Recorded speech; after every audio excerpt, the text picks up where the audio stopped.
The alarm tore through the hallway before I had even taken off my travel coat. I am Vraxel, a fleet commander of the Asaran Dominion, and I had just stepped into the Human War Academy when every light in the building turned red and a siren screamed loud enough to rattle the glass in the windows. My hand went straight to my sidearm. My aide, a young officer named Saris, grabbed my arm and pulled me toward the nearest wall. "Report!" I snapped at the human officer walking beside me, a woman named Colonel Grace Whitfield. She did not look alarmed. She looked at her watch. "Emergency drill," she said calmly. "We run one every week, and we never tell anyone the exact time, not even our own staff. Please stay close to me, Commander. It will be over in 4 minutes." I stared at her.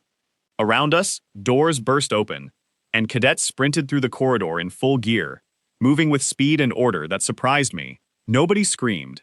Nobody panicked. They ran like water, finding the fastest path down a hill, already knowing exactly where to go without a single shouted command. "You do this every week," I repeated, "without warning your own soldiers?" "That is the point," Grace said. "A soldier who only performs well when he expects danger is not a soldier. He is an actor. We are not training actors." The siren cut off exactly on time, at 4 minutes. The lights turned back to normal white. Cadets slowed to a walk, laughing quietly with each other, sweat on their faces, as if nothing unusual had happened at all. I lowered my weapons slowly, aware that my hand was still shaking slightly and theirs were not. I had come to this academy to study weakness. I did not expect my first breath on human soil to remind me how fast my own heart could still beat. We walked on. Grace led me through a corridor lined with old photographs, but she did not slow down to let me look at them, and I decided I would return to that corridor later, because something about the faces in those pictures pulled at my attention in a way I did not understand yet. The next stop was an outdoor training yard, open to a cold gray sky. Rain had started to fall, thin and sharp, the kind that stings when the wind picks up. Below us, from a raised platform, I watched perhaps 70 cadets running an obstacle course built from metal beams, rope nets, and high walls slick with water. A young man near the front lost his footing on a beam 40 feet above the ground. I felt my breath catch. He fell, hit a net below, and rolled hard onto the mud. I expected medical staff to rush in and stop the exercise. Instead, he stood up, favoring one arm, and kept running. "His arm may be broken," I said. "It is broken," Grace confirmed, glancing at a screen in her hand that showed vital data. "His name is Daniel Marsh. He will finish the course, then go to medical. He knows this. He chose to keep going." "On Asara," I said, "an injured soldier is removed immediately. Injury during training is a failure of selection. We would judge such a cadet unfit." Grace shook her head slowly, water dripping from the edge of her cap. "We don't train people to avoid falling, Commander. We train them to know exactly what happens after they fall. That's the whole exercise, not the obstacle course, the part after the fall." I watched Daniel Marsh cross the final wall, drop to the ground, and raise one fist into the air, before a nearby medic finally caught him and led him away. The other cadets around him did not stop to help. They did not need to. He had already told them, with that one motion, that he was fine, and they trusted him enough to believe it and keep running their own course. I found this strange. Then I found it stranger that I could not stop thinking about it. We moved indoors again, into a long hall filled with rows of glass tables, each one glowing with a soft blue light. This was the tactical simulation chamber. Grace explained that senior cadets, in their final year, were placed into scenarios built from real historical battles, both human battles and, more recently, battles from the war with my own people. "Show him the corridor scenario," Grace said to a technician standing nearby. The technician, a sharp-eyed woman named Clara Bishop, nodded and brought up a display. I recognized the shape of the battlefield immediately. It was the second corridor engagement, the one where my Dominion lost 2 escort cruisers and 1 heavy cruiser in a single afternoon. I had studied the official reports for months, trying to understand how such losses had occurred against an enemy with fewer ships. On the glass table, 2 cadets sat across from each other, one controlling the human forces, one controlling a simulated version of my own fleet's tactics. I watched with growing unease as the human side, despite being outnumbered on the display, began making decisions that made no sense by Osaran doctrine. They abandoned a defensible position. They split their forces into smaller groups instead of concentrating strength. Every principle I had been taught screamed that this was a losing move. Then the simulated Osaran fleet, following the exact patterns recorded from that real battle, pursued the smaller groups into a narrow channel between two moons. The human cadet closed a gap behind them, using mines that had been disguised as harmless debris on every sensor reading. The simulated fleet was trapped, unable to turn, unable to retreat. "This is exactly what happened," I said quietly. "This is how we lost the Hesserine." "Yes," Clara said. "We know. We rebuilt this scenario from your own fleet's communication logs, the ones we recovered after the battle.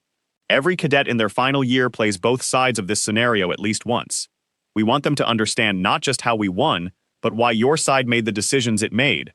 So next time, if there is a next time, we already know what you will try first." I felt something cold move through my chest that had nothing to do with the temperature of the room. "You study your victories this closely," I said, "as if they might not happen again." "We study everything this closely," Clara said. "Victories teach you what worked once. They don't teach you what will work next time, because the enemy adapts. Losses teach you where the real gaps are. That's why our archive of failures is 3 times larger than our archive of successes. We spend more time in the losses." I asked her how long this had been the practice at the academy. She said records went back over 200 years, and that similar practices, in less formal versions, went back much further than that, long before any of the technology in this building existed. 200 years of turning failure into fuel. I tried to imagine an Osaran officer sitting calmly with a rival cadet, replaying the exact battle that had killed his own comrades, treating it as a lesson rather than a wound to be hidden. I could not picture it. Our culture removed such records. We did not want our officers to dwell on defeat. We believed dwelling on defeat weakened the spirit.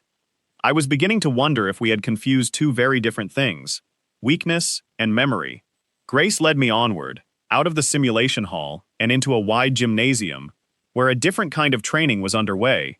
Here, cadets faced each other in pairs, practicing hand-to-hand combat under the watchful eye of an older instructor with gray hair and sharp eyes, a woman named Ellen Brooks. I watched a young cadet named Oliver Hart get thrown to the mat 3 times in a row by a slightly smaller opponent, a woman named Amelia Rowe. Each time, Oliver stood up faster than the last. By the 4th attempt, he adjusted his stance slightly, shifted his weight before Amelia moved, and turned her own throw against her, landing her gently but firmly on the mat instead. The room erupted into quiet applause, nothing loud, just a warm ripple of respect passing between the cadets. "He lost 3 times before he won once," I said. "That's usually how it works," Ellen said, walking over to us, wiping sweat from her forehead with a small towel. "We don't pull a cadet out of the ring after 1 loss. We don't even pull them out after 5 losses. We watch to see if they keep adjusting. A cadet who loses the same way twice, we worry about. A cadet who loses a new way each time, we know he's learning. The losing doesn't scare us. Standing still scares us." I turned this thought over slowly. On Asara, a soldier who lost a training match 3 times would be quietly removed from the officer path and reassigned to support duties. We believed early results predicted long-term ability. I began to wonder, for the first time in my long career, whether we had been removing our best minds before they had the chance to prove themselves. Ellen must have seen something on my face, because she smiled slightly and added, "Everyone in this room has lost more times than they can count, Commander. That's not an accident. That's the whole method. We are not training people who are already strong. We are training people who refuse to stay weak." We left the gymnasium and walked down a long corridor with tall windows overlooking a courtyard, where a group of younger cadets sat in a circle under a covered walkway, listening to an older man tell a story. Grace told me his name was Henry Colton, a retired officer who had survived one of the earliest and most difficult battles of the war, a defense of a supply station that had ultimately fallen after 2 days of fighting. I expected the cadets to look bored, listening to a story about a defeat. Instead, they leaned forward, asking sharp questions, taking notes on small tablets, clearly more interested in this story than in any tale of victory I could imagine being told back home. "Why does a defeat interest them this much?" I asked. "Because he is the reason the supply lines were redesigned 3 months later," Grace said. "The redesign saved 4 other stations from the same fate." Henry didn't fail, Commander. He just failed first. Someone has to fail first, so the rest of us can fix the mistake before it kills more people. We don't punish the ones who fail first. We thank them. I said nothing for a long moment, watching Henry gesture with his hands as he described some detail of the battle, his voice calm, no bitterness in it at all, as if he had made peace with the worst day of his life by turning it into a lesson for children he had never met before that day. We continued walking, and Grace brought me finally to a smaller room, quieter than the rest of the building, with soft lighting and glass cases along every wall. She called it the memorial wing. Inside, the cases were simple objects: a torn flag, a bent metal rifle, a pair of boots with a hole worn through one sole, and, in the center of the room, a medal that had been snapped cleanly in half, displayed on a small stand of dark wood. This medal belonged to an officer named Margaret Doyle, Grace said, standing beside the case. She commanded a garrison that fell completely. Every soldier under her command was lost or captured. On your side, Commander, I imagine such a record would be erased. It would, I admitted quietly. Such an officer would bring shame to her line. Her name would not be spoken again. Here, we teach a class named after her, Grace said. The doctrine she developed after that battle, studying exactly what went wrong, became the foundation of how we build defensive positions today. That doctrine is the same one your fleet ran into at the Second Corridor engagement, the same battle you saw replayed on the glass table earlier. Margaret's failure, 20 years before you were ever born, Commander, is the reason your cruisers could not escape that channel. I looked at the broken metal for a long time. It sat there, cracked in two pieces, not hidden away in shame, but placed at the very center of the room, lit more brightly than anything else on display. You built a monument to her defeat, I said. We built a monument to what she gave us afterward, Grace corrected gently. There is a difference. We don't celebrate that she lost. We celebrate that she refused to let the loss be wasted. I stood in that small, quiet room for a long time, longer than I had stood anywhere else in the academy.